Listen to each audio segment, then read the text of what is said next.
so I guess I'm not as busy as you think I am. And but doing the other projects around the country and starting to duplicate some of what we've done here in Aberdeen and other locations requires you to travel a little bit. And it's always good when you see kids playing and enjoying the sport, which is really what we're trying to do in this second phase of my life. What a great turnout today. We have a gentleman, Steve. We'll have the microphone. We want this opportunity for you guys to ask Cal questions. I've asked him a few over the years, but he wants to talk to the fans today, the IronBird fans, the Oriole fans. So raise your hand if you have a question, and we'll get a microphone to you. And while we're waiting on that, Cal, there was a visiting group of players here this week, did I see, from Iraq?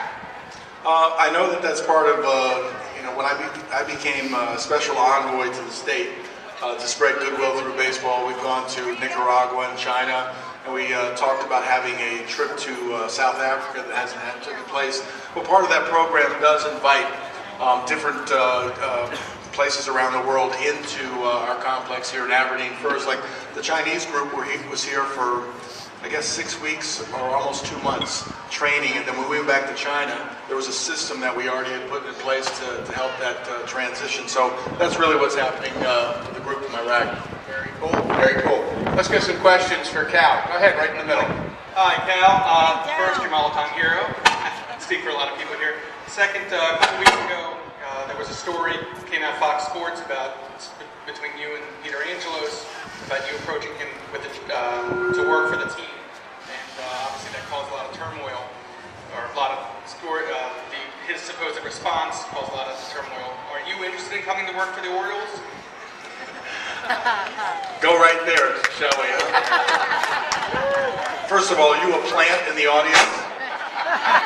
And secondly, why didn't we turn his mic off before he got to ask that question? No, I mean, it is interesting. The Orioles got off to a really rough start, and normally when things get off to a rough start, these type of stories seem to surface. There was, the truth of that is that, yeah, I had conversations with Andy. Yeah, I had conversations with Mr. Angelos, and I am looking 2 years down the road.